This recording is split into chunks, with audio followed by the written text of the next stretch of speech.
زندگی خواب ہے، زندگی گلاب ہے۔ اگر تم کامل خاندان کی کزن پلس اس کے آفس میں انٹرنشپ کرنے والی علیزہ کامران ہو تو تمہاری زندگی عذاب ہے۔ تمہاری زندگی خراب ہے، تمہاری زندگی فقط ایک سراب ہے۔ ڈرامائی انداز میں بولتے ہوئے وہ اپنے سامنے بیٹی تینوں کزنز کو ہنسنے پر مجبور کر رہی تھی، جن میں سے ایک کامل ہمدان کی بہن یعنی علیزہ کے تایا کی بیٹی تھی اور دوسری دونوں اس کے چچا کی بیٹیاں تھی۔ ہنسو مت، تم لوگوں کو معلوم ہی نہیں ہے کہ تم لوگوں کی زندگی کتنی خوشگوار ہے۔ تم لوگ ایک دن کے لیے کامل خاندان کی کمپنی کی بلڈنگ میں قدم رکھ کر دیکھو، تم لوگوں کے کانوں سے دھواں نہ نکلے تو پھر کہنا۔ میں جانتی ہوں پچھلے 10 دن میں نے کس حوصلے سے گزارے ہیں اور انٹرنشپ کے اگلے سارے دن کس قدر صبر سے گزارنے ہیں۔ اس قدر حوصلہ اور صبر کرنے پر جنت مجھ پر واجب ہے۔ وہ اپنے نظر میں نہ آنے والے آنسو پونچھتے ہوئے بولی تھی، لیکن یار تم تو کامل بائی کی کزن ہو، اس حساب سے تمہیں تو وہاں پورے روب سے رہنا چاہیے۔ یوں سمجھو کامل ہمدان کمپنی کی مالک ہی تم ہو اور تم ہو کہ پتہ نہیں کیا کیا دکڑے سنا رہی ہو۔ اس کی چچا زاد کزن عالیہ نے اس کے دکھ کو سنجیدہ لیتے ہوئے اسے یاد دلانا چاہا۔ عالیہ بالکل صحیح کہہ رہی ہے علیزہ، کامل کی بہن رباب بھی عالیہ کی تائید میں بولی تھی۔ تم لوگوں کو معلوم نہیں وہ شخص وہاں مجھ سے ایسا رویہ رکھتا ہے جیسے میں اس کے دشمنوں کے قبیلے سے ہوں، اور یہ خود کو مالک سمجھنے والی بات تو نہ ہی کرو۔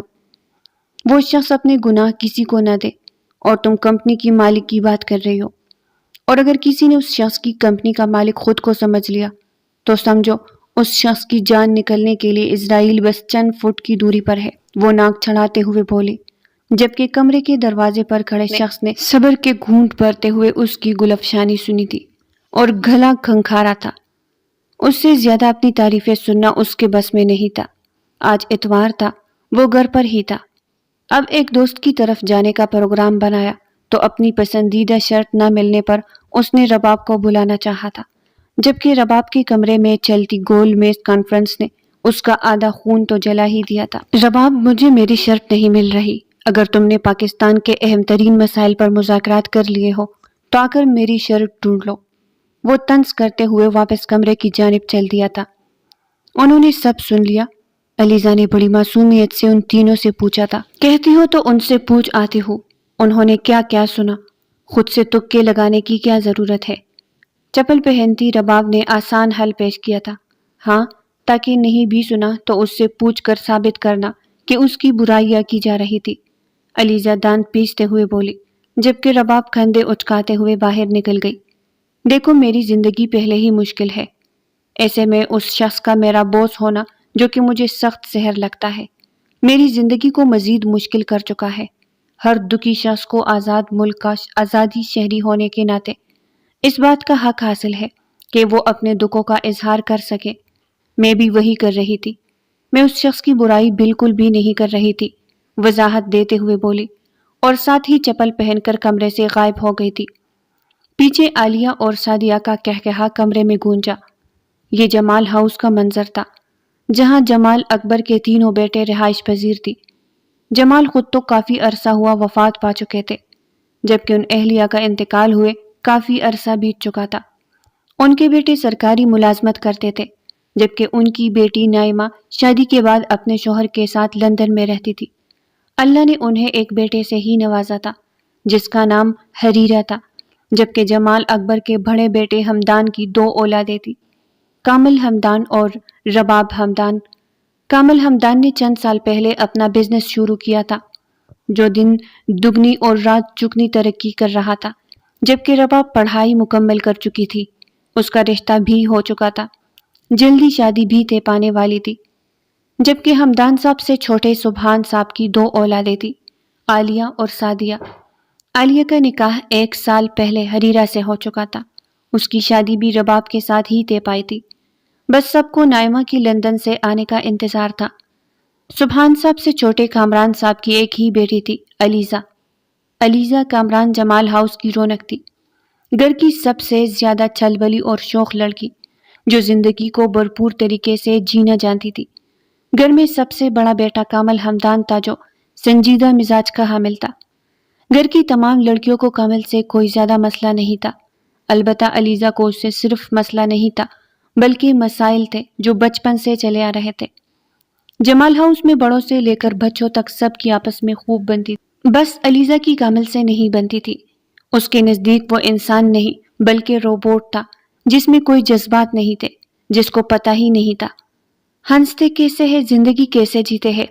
جب سے اس نے کامل کا آفس جوائن کیا تھا تب سے اس کے لیے مزید نادر خیال پال لیے تھے۔ اب وہ کہتی تھی کہ وہ روبوٹ نہیں، کیونکہ روبوٹ تو حکم مانتے ہیں جبکہ وہ حکم دینا جانتا ہے بس۔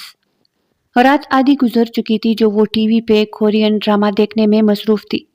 بھوک کے احساس سے بستر سے نکلی۔ رات کا 1 بج رہا تھا، باہر کی ساری لائٹس آف تھی۔ وہ دھیرے سے کمرے کا دروازہ کھولتے ہوئے باہر نکلی تھی اور کچن کا رخ کیا۔ پھونک پھونک قدم رکھتے ہوئے وہ کسی کو بھی اپنے جاگنے کا پتہ چلنے نہیں دینا چاہتی تھی۔ جبکہ وہ کچن کے دروازے پر پہنچی تھی تو پہلے وہ کچن کی لائٹس جلتی دیکھ حیران ہوئی، مگر جب اندر داخل ہوئی تو سامنے کامل حمدان کو کافی بناتے دیکھ اس کا حلق تک کڑوا ہوا۔ اس سے پہلے کہ وہ انہی قدموں پر واپس مڑتی، اس کی آواز نے اس کے قدم جکڑے تھے۔ اس وقت الو کی طرح جاگنے کا کوئی خاص مقصد اس نے مڑ کر علیزہ کی جانب نہیں دیکھا تھا بلکہ اپنی کافی بنانے میں مصروف تھا۔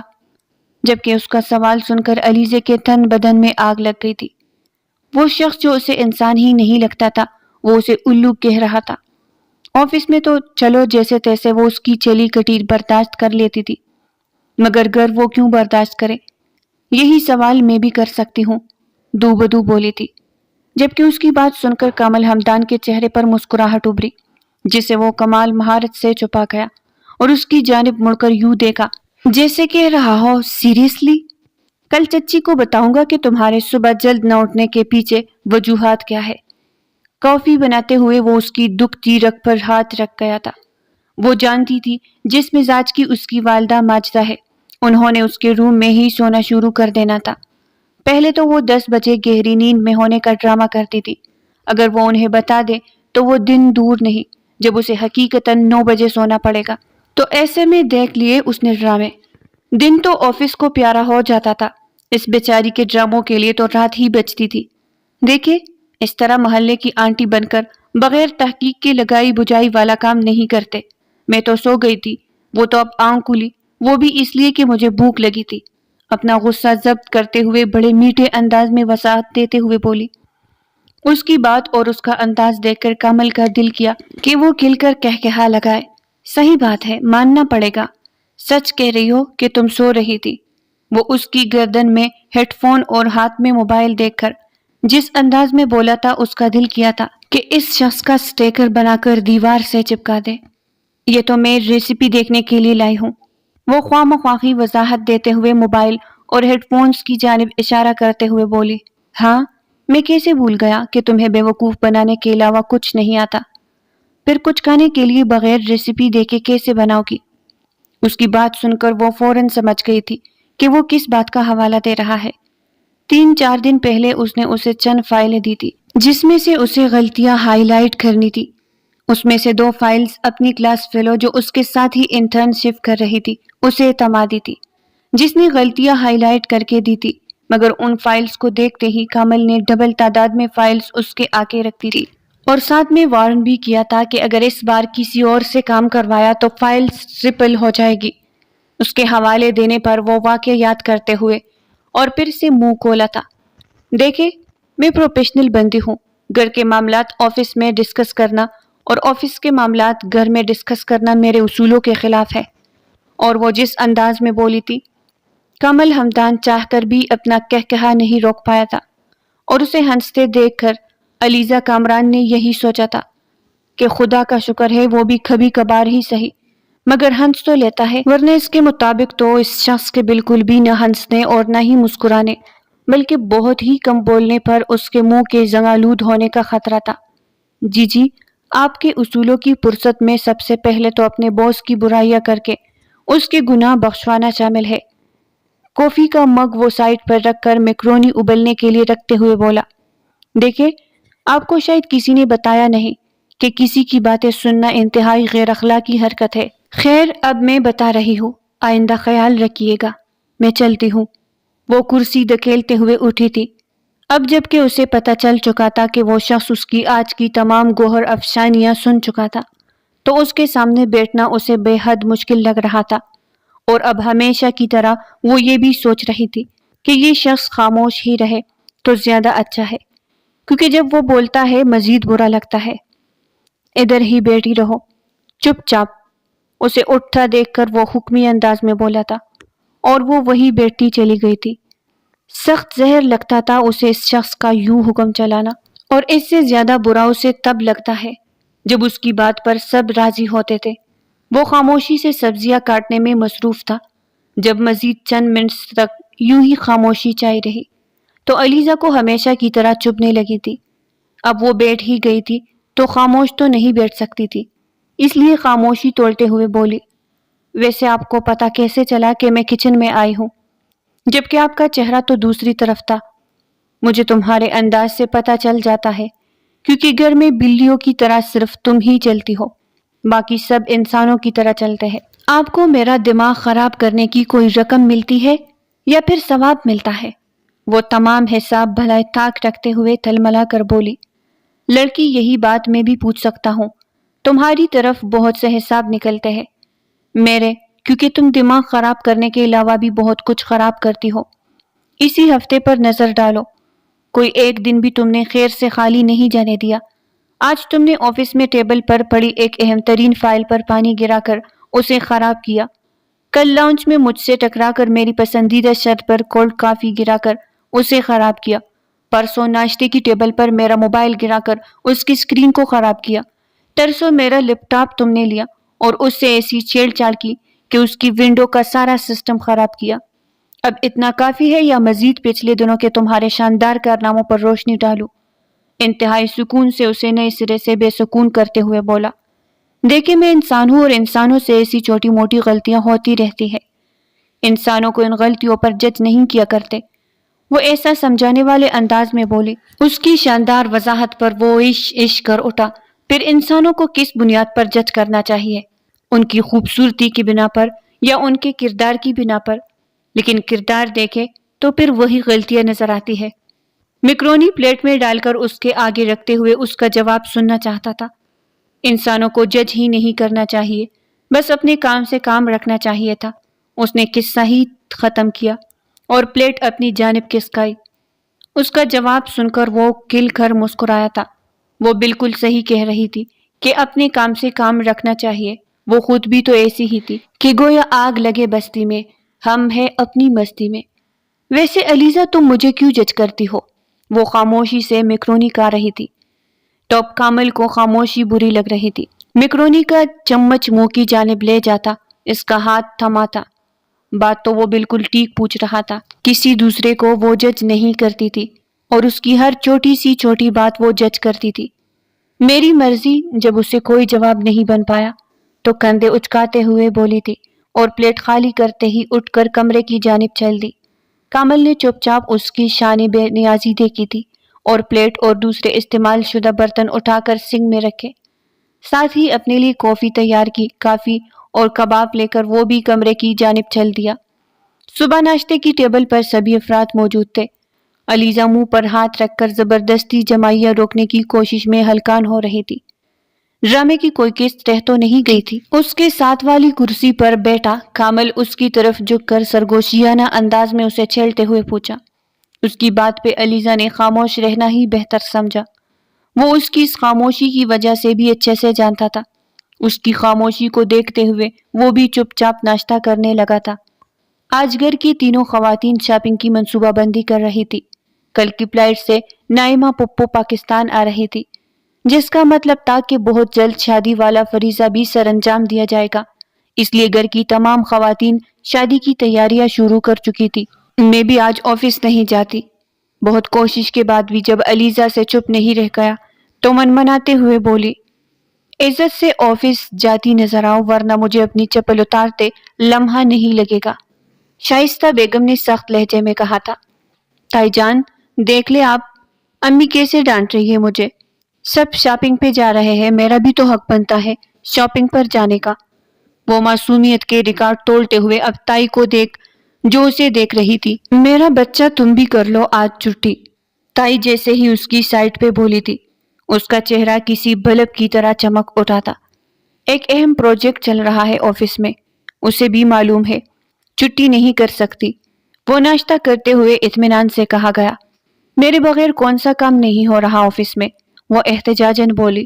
کیا پتا واقعی تمہارے بغیر آفس پہ کام نہ ہو، رباب نے کہا۔ کامل کے چہرے پر نظر گاڑتے ہوئے شرارتی انداز میں کہا۔ اپنی بہن کی بات سن کر کامل نے اسے زبردست گوری سے نوازا۔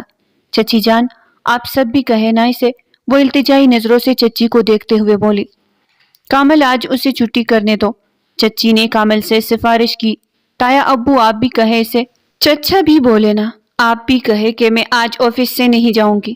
اس سے پہلے کہ کامل چچی کی بات کا کوئی جواب دیتا، اس نے گھر کے مردوں کی حمایت حاصل کرنا بھی ضروری سمجھا۔ آج علیزہ آفس نہیں جائے گی، بس بات ختم۔ ختمی فیصلہ سنایا تھا جبکہ وہ خوشی سے جھوم اٹھی تھی۔ ٹھیک ہے، ایک پریزنٹیشن بنانی ہے، اس کی ڈیٹا والی فائلز میں گھر بھجوا دوں گا، یہ گھر ہی بنا لے پریزنٹیشن، نہ آئے آفس۔ چائے کا سپ لیتے ہوئے اس نے اپنا فیصلہ سنایا۔ یہ تو غلط بات ہے کامل۔ چچا کو اپنی حمایت میں بولتے دیکھ علیزہ کو کچھ حوصلہ ہوا۔ چچا اسے آفس جوائن کیے 10 دن ہوئے ہیں، اور کتنی ہی دفعہ آپ سب ایسے ہی اس کی سفارشات لگا کر اس کی چھٹی کروا چکے ہیں۔ اب مجھے بھی تو کام کسی طرح لینا ہے۔ اس کی وضاحت پر علیزہ کا دل کیا کہ اس کا سٹیکر بنائے اور کانے کی میز پر ہی چپکا دے۔ ویسے کامل صحیح کہہ رہا ہے، ہم سب نے اسے بہت چھٹیاں کروائی ہے، آگے شادی ہے، پھر یہ شادی پر بھی چھٹیاں کرے گی۔ ایسے تو کر لی اس نے انٹرنشپ۔ کامران صاحب کامل کے سائڈ لیتے ہوئے بولے تھے۔ نہیں کر رہی میں چھٹی، وہ دل پر پتھر رکھتے ہوئے بولی تھی۔ گھر بیٹھ کر کام کرنے سے بہتر ہی تھا کہ وہ آفس چلی جائے۔ گڈ، اس کی بات پر کامل نے جواب دیا تھا۔ علیزہ نے اسے کھا جانے والی نظروں سے دیکھا۔ تھوڑی دیر بعد وہ اسی کے ساتھ گاڑی کی فرنٹ سیٹ پر براجمان تھی اور گاڑی آفس کی جانب رواں دواں تھی۔ سیٹ بیلٹ، وہ اب تیسری بار اسے سیٹ بیلٹ باندھنے کا بول رہا تھا، جبکہ وہ یوں بیٹھی تھی جیسے اسے کچھ سنائی ہی نہیں دے رہا ہو۔ بالآخر اس نے گاڑی سڑک کے کنارے روک کر اس کی جانب جھک کر خود سیٹ بیلٹ باندھا تھا۔ جیسے ہی سیدھا ہو کر اس نے گاڑی چلائی تھی، علیزہ نے سیٹ بیلٹ کھول دیا اور کھولتے ہی اس کی جانب یوں دیکھا جیسے کہہ رہی ہے، سیٹ بیلٹ باندھ کر تو میں ہرگز سفر نہیں کروں گی۔ تمہارے کسی بھی انداز سے نہیں لگتا کہ تم چچا اور چچی کی بیٹی ہو۔ آخر تم اتنی ضدی کیوں ہو؟ اس کی حرکت دیکھ کر کامل نے بڑی سنجیدگی سے سوال کیا تھا۔ میں ضدی لگتی ہوں آپ کو؟ دیکھیے گا آپ کے بچے بھی ایسے ہی ضدی ہوں گے، یہ میری بد دعا ہے آپ کو۔ جب اس سے کوئی جواب نہیں بن پایا تھا تو وہ بد دعا پر اتر آئی تھی۔ اس کی بات سن کر کامل کھل کر مسکرایا اور اس پر بھرپور نگاہ ڈالتے ہوئے بولا، میں واقف ہوں اس بات سے، تمہیں بد دعا دینے کی ضرورت نہیں۔ وہ آفس پہنچے تو کامل گاڑی پارک کرنے لگا، جبکہ وہ اتر کر آفس میں داخل ہو گئی تھی۔ وہ آفس بھی جو یہ سوچ کر آئی تھی کہ تمام کام جلد از جلد ختم کر کے وہ سیدھی شاپنگ مال چلی جائے گی۔ ابھی اسے کام کرتے ہوئے آدھا گھنٹہ بھی نہیں ہوا تھا، نیند سے جمائیاں آنے لگی۔ اب تو یہ صورتحال تھی کہ جمائیاں لے لے کر اس کا منہ درد کرنے لگا تھا۔ نہ چاہتے ہوئے بھی اس نے سر ڈیسک پر رکھا اور چند لمحوں میں ہی وہ اپنے ارد گرد سے بیگانہ ہو گئی۔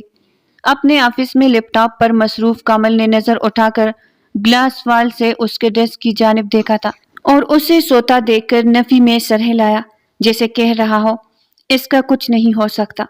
اس نے موبائل اٹھایا تھا اور اس کے نمبر پر کال ملائی۔ بیل جانے کا چند سیکنڈ بعد وہ ہڑبڑا کر ڈیسک سے سر اٹھاتے دیکھا اور جیسے ہی موبائل سکرین آگے کی، سکرین پر ہٹلر لکھا ہوا تھا۔ منہ کے زاویے بگاڑتے ہوئے اس نے کال اٹینڈ کی۔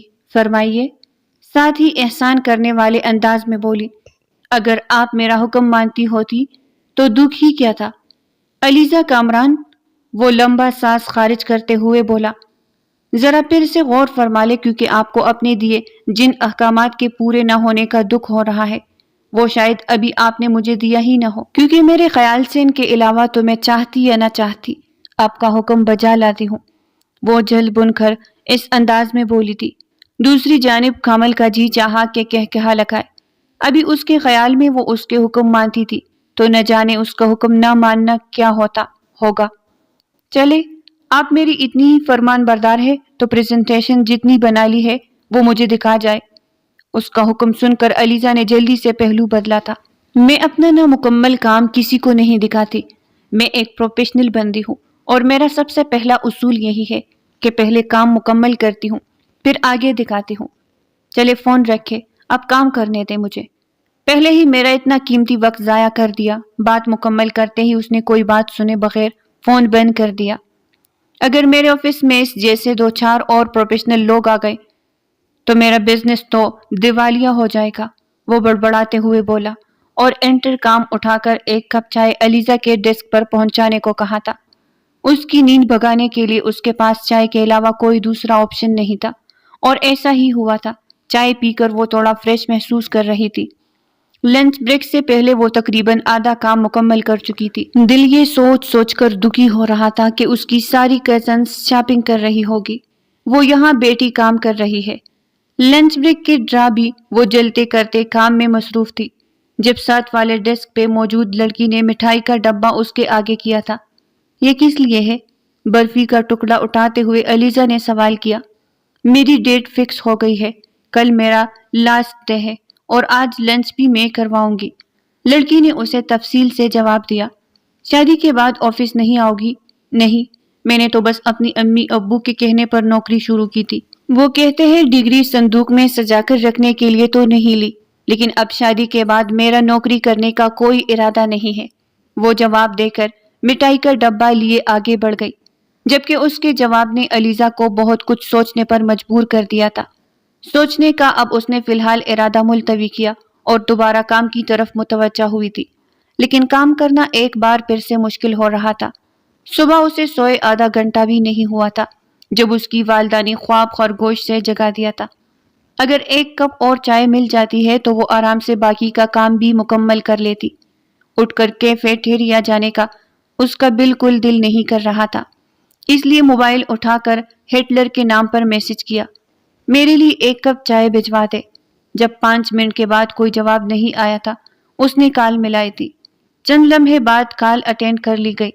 میرے لیے ایک کپ چائے بھجوا دے، مصروف سے انداز میں وہ سیدھا مدعے کی بات پر آئی تھی۔ بھجواتا ہوں، اس کے جواب دیتے ہی مزید کوئی بات سنے بغیر اس نے کال کاٹ دی تھی۔ ابھی یہ بندی کہتی ہے کہ میں اس پر حکم چلاتا ہوں۔ موبائل سکرین کو دیکھتے ہوئے کامل نے خود کلامی کی۔ پہلے وہ اس کے لیے ایک کپ چائے کا بولنے لگا تھا، پھر ارادہ بدلتے ہوئے کال ملائی۔ اپنی چیزیں سمیٹ لو، گھر چلتے ہیں۔ کال اٹینڈ ہونے پر اس نے بولتے ہی کال کاٹ دی۔ اس کی بات سن کر علیزہ خوشی سے جھوم اٹھی۔ گاڑی میں بیٹھے اس نے کمل کو مخاطب کیا، آپ اتنے اچھے کب سے ہو گئے؟ روز اول سے اچھا ہوں، بس تم نے کبھی غور نہیں کیا، یا شاید میرے معاملے میں ویسے ہی تم نے آنکھوں پر پٹی باندھی ہوئی ہے، جو کچھ تمہیں نظر ہی نہیں آتا۔ ہاں، وہ ضرور دکھتا ہے جو میں بالکل وجود میں نہیں رکھتا، اور تم نے اسے اپنے دماغ میں فرض کر رکھا ہے، وہ اطمینان سے جواب دیتے ہوئے بولا۔ سیدھی بات کیا کرے، مجھے نہیں سمجھ آتی ایسی باتیں، وہ منہ بناتے ہوئے بولی۔ جلد ہی سیدھی بات کروں گا، کیونکہ میرا بھی یہی خیال ہے کہ تمہیں الفاظ کی زبان ہی سمجھ آئے گی، وہ کوئی موڑ کاٹتے ہوئے سنجیدگی سے بولا۔ مجھے تو فی الحال الفاظ والی بھی کچھ سمجھ نہیں آ رہی، وہ بھی منہ میں بڑبڑاتے ہوئے بولی۔ تمہیں کئی سالوں سے پیار والی زبان بھی سمجھ نہیں آ رہی۔ اس کی بڑبڑاہٹ سنتے ہوئے کمل خاموش نہیں رہ سکا۔ مجھ سے آج تک کسی نے پیار والی زبان میں بات ہی نہیں کی، تو پھر میں سمجھوں کیسے؟ تو کامل کا چہرہ دیکھ کر رہ گیا۔ لوگ کہتے ہیں جذبات سمجھنے کے لیے دل کا ہونا ضروری ہے، مگر تمہیں دیکھ کر میں کہتا ہوں کہ جذبات سمجھنے کے لیے بھی دل کا نہیں دماغ ہونا بھی ضروری ہے۔ اس کی بات پر کامل جل کر بولا تھا، جبکہ اس کی بات علیزہ نے سنی ہی نہیں تھی۔ وہ سٹ کی پوچھ سے سر ٹکائے سو گئی۔ کامل اس کی خاموشی پر نظریں پھیر کر اس کی جانب دیکھا گیا۔ ضروری تھا وہ اس لڑکی کو ہر وہ بات بول کر بتاتا، اسے بتاتا کہ وہ اس کے لیے کس قدر ضروری ہے۔ اسے لگتا تھا وہ اس کی پرواہ نہیں کرتا، جبکہ جتنی پرواہ، جتنا خیال وہ اس کا رکھتا تھا، اتنا تو اس نے آج تک خود کا بھی نہیں رکھا تھا۔ اسے لگتا تھا وہ ہنستا نہیں ہے، مسکراتا نہیں ہے، جبکہ وہ ساتھ ہوتی تھی تو مسکراہٹ اس کے ہونٹوں سے جدا ہی نہیں ہوتی تھی۔ وہ بے وجہ باتوں پر بھی کہکہا لگاتا تھا۔ کون سا جذبہ تھا جو وہ اس لڑکی کے لیے محسوس نہیں کرتا تھا؟ کبھی وہ اس کی باتوں پر مسکراتا تھا، کبھی جنجلا جاتا تھا، مگر اسے وہ بری کبھی بھی نہیں لگی تھی۔ وہ کہتی تھی وہ اس پر ہمیشہ غصہ کرتا ہے، جبکہ اسے آج تک اس لڑکی پر کبھی غصہ آیا ہی نہیں تھا۔ وہ جتنی توجہ اور پیار سے اس کی بات سنتا ہے، اس سے بات کرتا تھا، اتنی توجہ تو اس نے کسی کو نہیں دی تھی۔ اب تو یہ بات گھر والے بھی محسوس کرنے لگے تھے، مگر جس کے لیے وہ سب کچھ محسوس کرتا تھا، بس وہی محسوس نہیں کرتی تھی۔ اسے یاد نہیں آتا تھا وہ کب اس کے لیے اس قدر ضروری ہو گئی، مگر وہ جانتا تھا اس لڑکی کے بغیر جینے کا تصور بھی محال تھا۔ وہ اس لڑکی کی غیر موجودگی سے اس کی مسکراہٹ چھین لینے کا اختیار رکھتی تھی، اور ایک وہ تھی جو اس کے بارے میں پتہ نہیں کون کون سی بدگمانیاں پالے بیٹھی تھی۔ علیزہ اٹھو، گھر آ گیا ہے۔ گاڑی پریج میں کھڑی کرتے اس نے علیزہ کو اٹھایا تو وہ شکر کرتی بولی کہ شکر ہے، اب میں سکون سے سو گی۔ وہ گاڑی سے نکلی، پہلے تم ظہر کی نماز پڑھو گی پھر سو گی، اگر اب سو گئی تو ظہر قضا ہو جائے گی، پہلے ہی وقت کم رہتا ہے۔ گاڑی لاک کرتے ہوئے وہ بھی اس کے پیچھے چلتے ہوئے بولا۔ وہ اندر داخل ہوئے تو ہر طرف خاموشی کا راج تھا، جس کا مطلب تھا گھر کی سبھی خواتین شاپنگ پر جا چکی ہے۔ اپنے روم میں جا کر بیڈ پر گرنے والے انداز میں لیٹی تھی۔ چند منٹ یوں ہی لیٹے رہنے کے بعد وہ ظہر کی نماز ادا کرنے کے لیے اٹھ کھڑی ہوئی۔ نماز پڑھ کر اس نے دعا مانگی اور ساتھ ہی بھوک کو شدت سے محسوس کیا۔ کچھ کھانے کے لیے اس نے کچن میں جانے کی بجائے کامل کے کمرے کا رخ کیا۔ ملازمہ کے ہاتھ کا بنا کھانا اسے پسند نہیں آتا تھا۔ اس وقت گھر میں کامل کے سوا کوئی نہیں تھا۔ کامل سے سارے اختلافات ایک طرف، مگر وہ اس کے کھانے کی فین تھی۔ سر پر دوپٹہ ہنوز حجاب کے سٹائل میں ہی لیا ہوا تھا، جیسے نماز کے لیے لیا تھا۔ دروازہ کھلا دیکھ کر وہ دستک کیے بغیر اندر داخل ہوئی۔ جب وہ دعا مانگنے میں مصروف تھا، وہ بیڈ کے کنارے ٹک گئی، اس کو دعا مانگتے ہوئے دیکھ رہی تھی۔ اس کی آنکھوں کو یہ منظر اتنا حسین لگا کہ ایک دم بھوک اور نیند کہیں دور جا سوئی۔ وہ دعا مانگ کر فارغ ہوا تھا اور اسے بیڈ پر بیٹھے حیران ہوا۔ تم کب آئی؟ کامل نے حیرت سے پوچھا۔ اس کے سر پر لیا دوپٹہ بتا رہا تھا کہ وہ نماز ادا کرنے کے بعد سیدھی اس کے روم میں آئی تھی، لیکن اصولاً تو اسے اب دنیا سے بے خبر ہو کر سو جانا چاہیے تھا۔ جب آپ بڑی شدت سے کچھ مانگتے میں مصروف تھے۔ ویسے کیا مانگ رہے تھے آپ؟ وہ تجسس سے پوچھ رہی تھی۔ جب نواز دیا جائے گا تب بتاؤں گا کہ کیا مانگ رہا تھا۔ ویسے شاپنگ پہ جانے کا ارادہ بنا کر آئی ہو تو پہلے کچھ کھاتے ہیں، پھر شاپنگ پر چلیں گے۔ جائے نماز لپیٹ کر رکھتے ہوئے کامل نے اسے دیکھتے ہوئے کہا، نہیں، شاپنگ پر نہیں جانا، مجھے بھوک لگی ہے، کچھ کھا کر مجھے ڈھیر سارا سونا ہے۔ حجاب کے حالے میں پلکیں چپکتے ہوئے وہ معصومیت سے بولی، اور اس کا جواب سن کر کامل دھیرے سے مسکرایا اور کچن میں چلنے کا اشارہ کیا۔ کیا کھاؤ گی؟ شرٹ کے بازو فولڈ کر کے وہ ایپرن باندھتے ہوئے پوچھ رہا تھا۔ بریانی، وہ ایک لفظی جواب دیتے ہوئے چہرہ ہاتھوں کے پیالوں میں ٹکاتے ہوئے بولی۔ بریانی ٹائم لیتی ہے، پھر بھوک کا شور نہ مچانا۔ اس کی فرمائش پر وہ ماتھے پر کوئی پھل لائے بغیر بولا تھا۔ وہ اس بات میں سر ہلاتے ہوئے خاموش رہی۔ نیند آ رہی ہے؟ اسے خاموش دیکھ کر کامل نے پوچھا۔ نیند آ رہی ہے، لیکن بھوک کی وجہ سے نیند نہیں آ رہی، اس نے معصومیت سے جواب دیا۔ تو تمہیں کون کہتا ہے ساری رات جا کر تم ڈرامے دیکھو؟ کتنی بار تمہیں سمجھایا ہے کہ اپنی زندگی کو ایک ترتیب سے لے کر چلتے ہیں۔ زندگی اس لیے تو نہیں ملی کہ تم اس ڈرامے فلمیں دیکھتے ہوئے گزار دو۔ تم سے روٹین سیٹ نہیں ہو سکی تو تمہیں شیڈول بنا کے دیا، تم وہ شیڈول بھی فالو نہیں کر سکی۔ سکون اور نیند کے لیے رات بنائی گئی ہے۔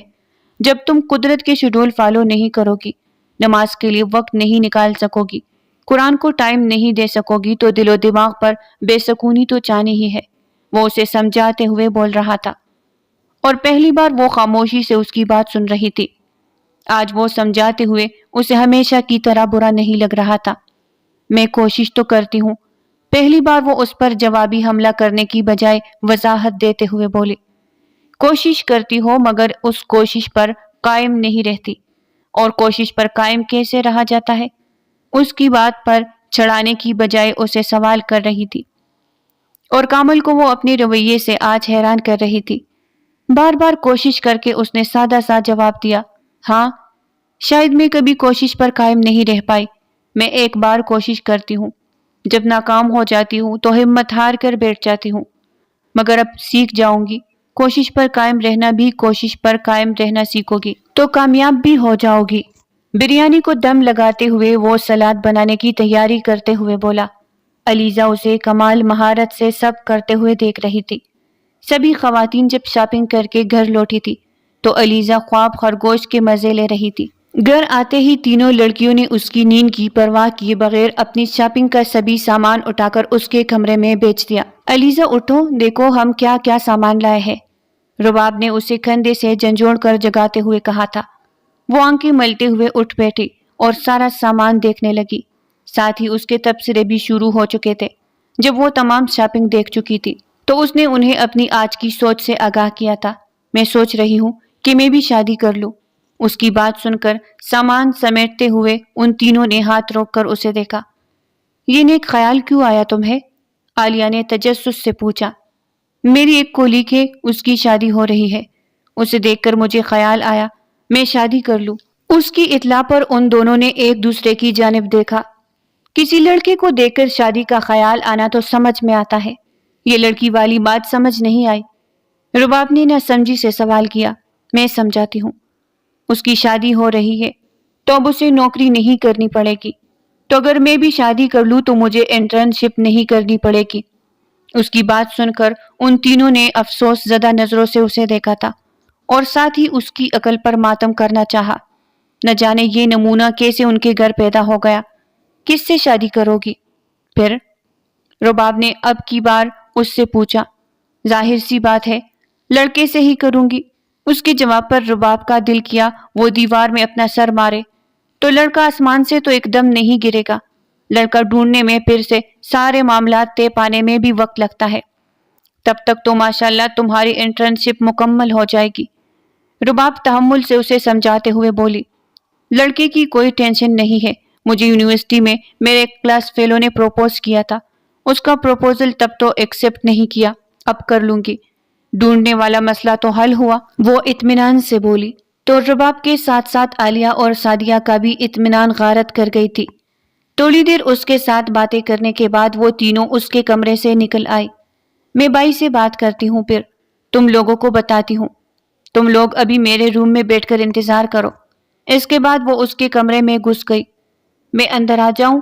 دروازے سے جھانکتے ہوئے رباب نے اجازت طلب کی تھی. کامل نے لیپ ٹاپ سے نظریں اٹھاتے ہوئے مسکرا کر اسے اندر آنے کا اشارہ کیا. مجھے آپ سے ایک بہت اہم بات کرنی ہے. وہ اس کے پاس بیٹھے ہوئے سنجیدگی سے بولی. ہاں کہو، کیا بات کرنی ہے؟ اس کی سنجیدگی دیکھتے ہوئے کامل نے لیپ ٹاپ کا کور گرا کر پوری طرح اس کی طرف متوجہ ہوا.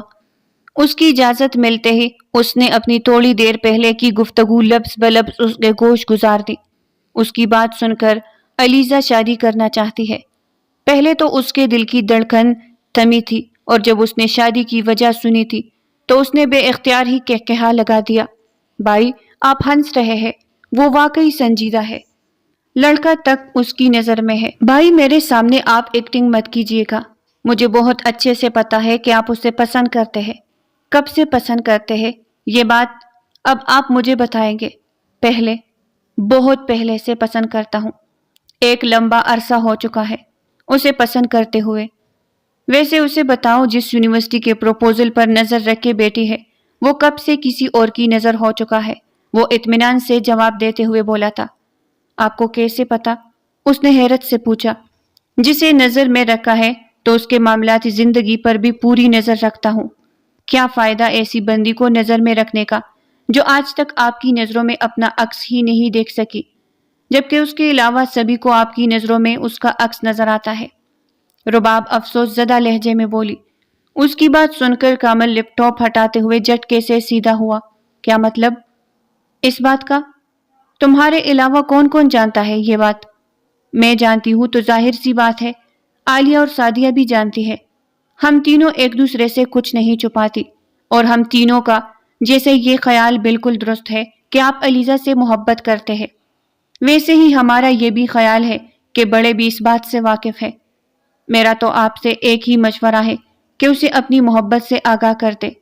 ضروری نہیں ہوتا کہ محبوب جذبوں کی زبان سمجھے، بہت دفعہ دوسرے انسان تک اپنے جذبات پہنچانے کے لیے لفظوں کی زبان استعمال کرنی پڑتی ہے۔ بہت سے لوگ احساس کروانے پر محسوس کرتے ہیں، وہ بھی انہی میں سے ہے۔ اسے اپنی محبت کا احساس دلائیں گے تو آپ کی محبت محسوس کرے گی، ورنہ یوں ہی آپ کو برا بھلا کہتی رہے گی۔ وہ اسے سمجھاتے ہوئے بولی۔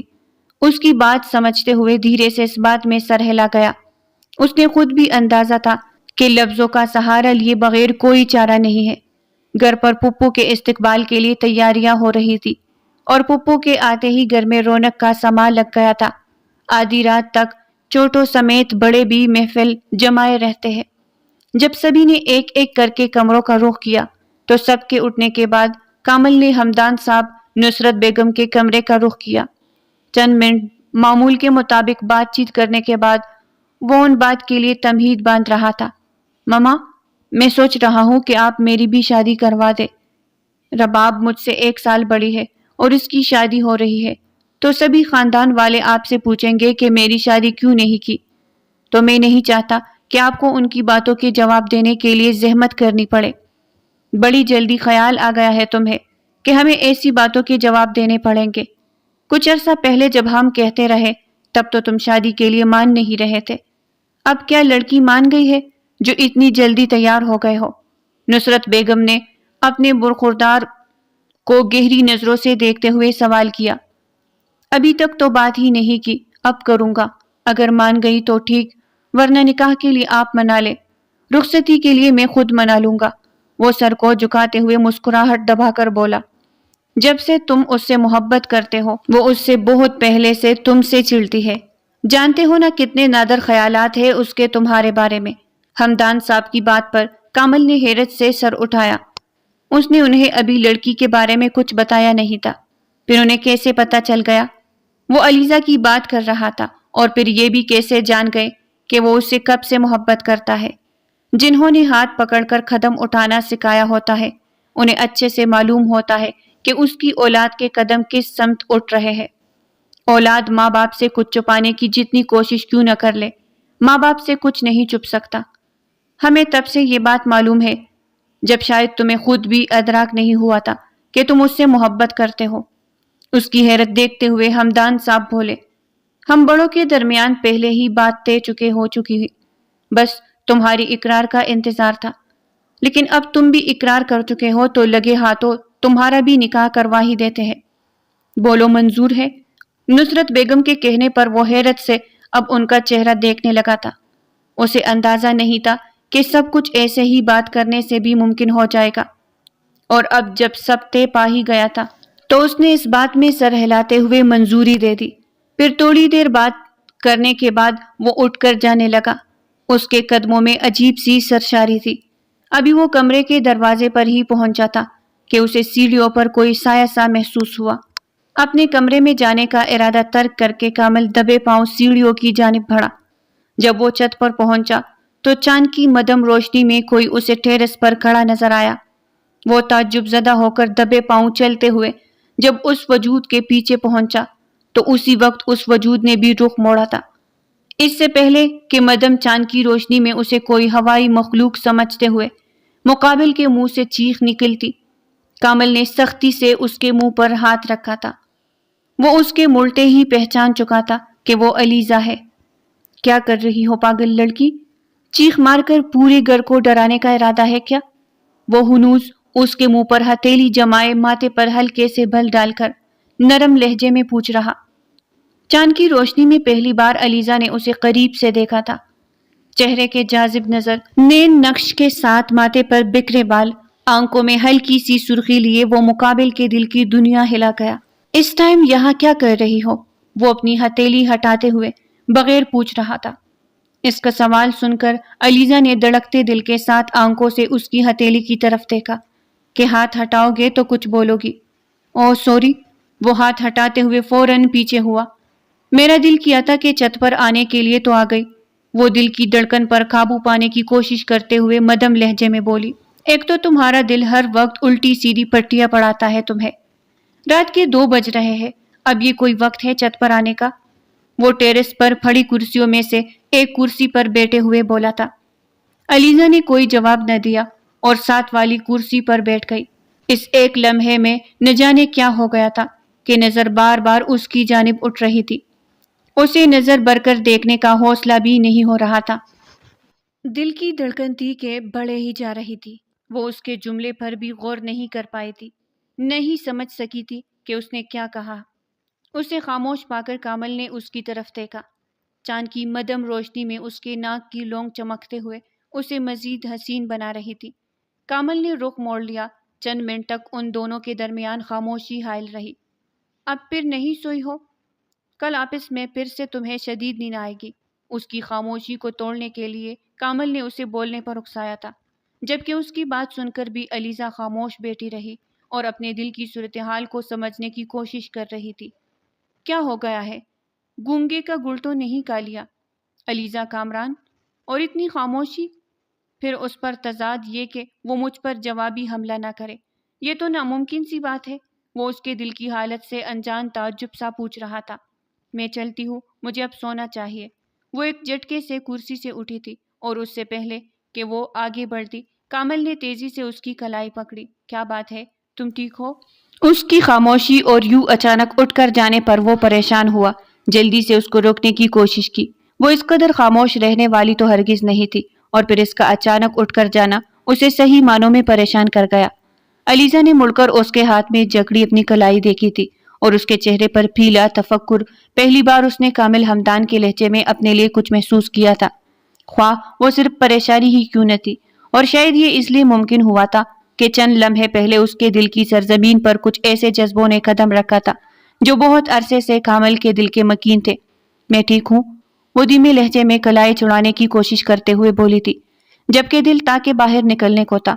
کچھ تو ہوا ہے، تم اتنی خاموش پہلے تو نہیں رہی تھی، اور نہ ہی کبھی تم چھت پر آ کر یوں بے مقصد کھڑی ہوئی ہو۔ اس کی کلائی کو کھینچ کر اسے زبردستی کرسی پر بٹھاتے ہوئے پوچھ رہا تھا، اور ساتھ ہی کلائی چھوڑ دی۔ علیزہ نے مقصد والی بات پر لبوا کرتے ہوئے اسے اپنا مقصد بتانا چاہا کہ ذہن نے اس کی حرکت کو کنٹرول کیا تھا۔ اسے یاد آیا تھا کہ وہ بے مقصد ہی چھت پر آئی تھی، اور پھر اس بات پر ادراک ہونے پر کہ آنے کے بعد وہ کامل ہمدان کے بارے میں سوچ رہی تھی۔ وہ ششدر رہ گئی، وہ اس کے بارے میں کیوں سوچ رہی تھی؟ نہ جانے اس لمحے میں کیا تھا کہ اسے جب سے دعا مانگتے دیکھا تھا، اس کے بعد اسے محسوس ہو رہا تھا کہ آج تک جو بھی اس کے بارے میں سوچتی رہی ہے وہ صرف اس کی سوچ ہی تھی، حقیقت اس سے کافی الگ تھی۔